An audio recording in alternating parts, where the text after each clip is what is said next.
저는 국민의힘 안동 예천을 지역구로 두고 있습니다. 김형동이라고 합니다.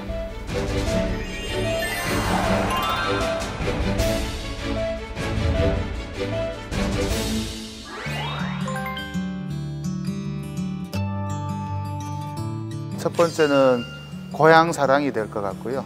두 번째는 변호사, 그 다음에 세 번째는 약자와의 동행, 이렇게 한번 키워드로 잡아봤습니다.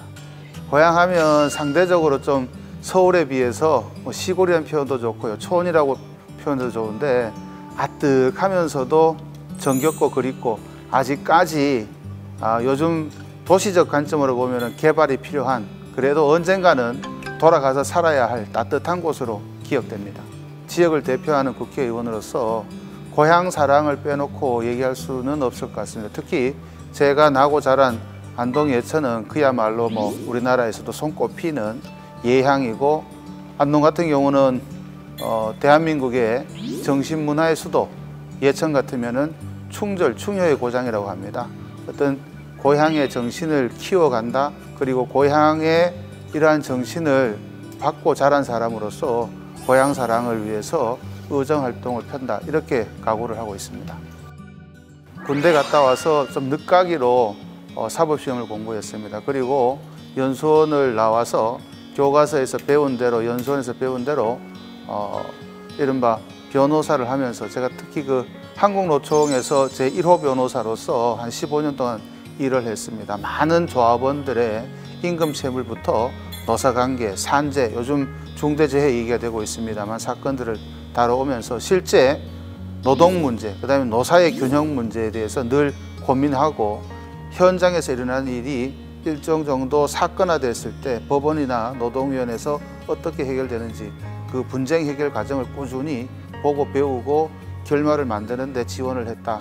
아무래도 사회적 약자를 서포트해야 된다라는 그 정도의 기준을 가지고 노총에 입문했고, 제가 피상적으로 알고 있던 노동이라는 문제보다는 더 깊고 큰 내용들이 노총 안에서 있었습니다. 그래서 아마 이 자리에 제가 오게 된 과정에 가장 큰 기여를 한 축도 변호사로서 노총에서 활동한 과정이 큰 기반이 되지 않았는가라고 생각해서, 변호사는 지금도 제 업이고 그 다음에 앞으로도 어떤 과정이 또 생기면은 해야 할 역할이기 때문에 변호사를 꼽았습니다.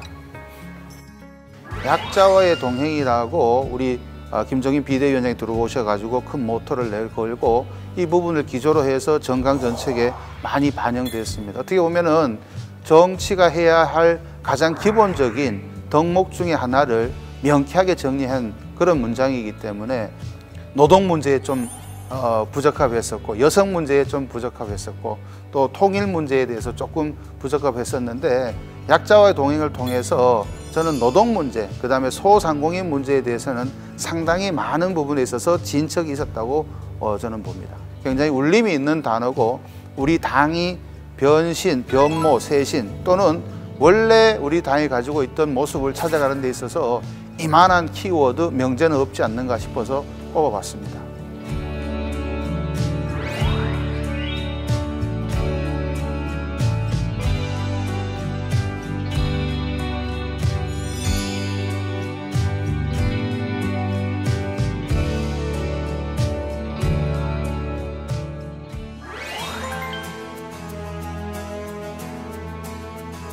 정치란 많은 학자들도 말하고 전문가 선배님들도 말씀하시지만 공감이지 않느냐 싶습니다. 우리 사회를 구성하는 많은 다양한 주체들, 특히 사회적 약자들, 노동자들, 소상공인들과의 공감 능력에 대한 부분에 의문이 있었다고 보고, 이 공감 능력을 회복해가는 과정에 있어서 저 같은 사람, 특히 노동자들이든 서민들이든 정치는 결국 사람이 하는 거기 때문에 그 면을 넓히는데 담당을 하라고 아마 추천을 받은 걸로 이해를 하고, 그 공감 능력을 충분히 발휘하면서 특히 제가 관심을 가지고 있는 노사 문제, 한쪽의 편을 드는 것이 아니고 노사가 공이 균형 잡히게 회사의 경영, 운영, 사회 발전을 위해서 기여할 수 있도록 하는 데 있어서 제도적인 흠결을 보완해가고, 특히 노사가 트러블이 생길 때 갈등을 분출시키는 것이 아니라 일정 정도 조화롭게 해결하는 데 있어서 능력을 발휘해보라.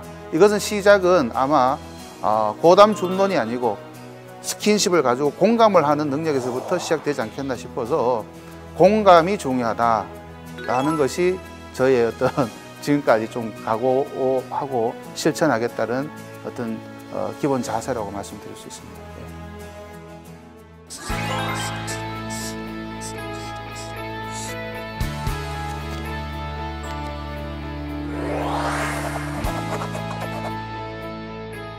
우리 사회가 가지고 있는 가장 큰 문제라고 표현은 달리하지만 양극화 내지 격차 문제를 얘기합니다. 저는 두 가지 정도에 대해서 말씀을 드리고 싶습니다. 이미 경제적으로 양극화가 이루어진 부분에 대한 그 심각성, 그 다음에 이 수도권과 지방의 격차, 이 부분을 해소를 해줘야 된다. 이른바 사회 구조적으로 뭐 노동자 간의 양극화, 자본과 노동 간의 양극화, 너무 소득 격차가 크다. 이것은 사회 불안을 야기시키는 가장 기본이다라는 것이 모든 경제학자, 복지, 노동을 관여하는 분들의 의견입니다. 우리 사회가 그 극단적으로 특히 코로나19, 코비드19를 겪으면서 이제는 학생들의 교육 격차까지 발생을 될 거고, 이것이 좀 지나면은 또 한 번 소득 격차를 더 크게 만드는 아마 그 과정이었다라고 평가될 가능성이 높습니다. 그리고 그 과정에서 수도권과 지방 간의 격차는 점점 더 늘어나고, 특히 인구의 수도권 유입은 절반이 넘었습니다. 그리고 소득에 있어서는 농가 소득이 이 중앙 수도권 소득에 비할 바가 못 된다는 것도 이미 통계적으로 확인이 됐습니다. 제가 가지고 있는 의정활동의 아마 키워드 내지 목표 중에 대표적인 하나가 이런 격차, 도농 지역과 수도권이 가지고 있는 격차, 그 다음에 소득 간의 격차, 그 다음에 노동자 간의 격차, 자본과 노동 간의 격차를 최소화하고 줄여가고 함께 해갈 수 있도록 하는 데 있어 가지고 제도적으로 입받침을 해보겠다라는 각오를 가지고 있습니다.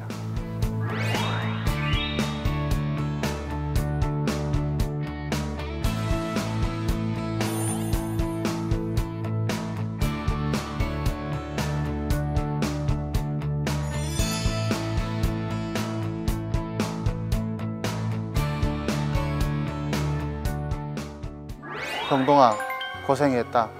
딱 하나 잘했다라고 칭찬해주고 싶은 거 있고, 딱 하나 부족했다라는 거 하나만 니한테 얘기할게. 잘했다고 할 수 있는 거는 코로나를 겪어오면서도 그래도 그 어려운 상황에서 정권을 바꾸면서 또 하나 사회 격차를 줄이고 특히 안동 예천에 많은 발전을 가져온 데 대해서는 칭찬을 해주고 싶다. 근데 나머지 하나는 조금 더 부지런해서 더 많은 소통, 더 많은 노동자들하고 얘기도 하고 듣고 공감하는 시간을 더 가졌으면 했는데 그것이 참 아쉽구나. 그 나머지 4년 그 후에 어떻게 살아갈지는 모르겠지만 지난 4년의 경험을 바탕으로 변호사로서 일하든 다른 지역에서 일하든 그 경험을 바탕으로 사회에 조금이나 더 보탬이 될 수 있는 형도회가 됐으면 좋겠다. 고생했다.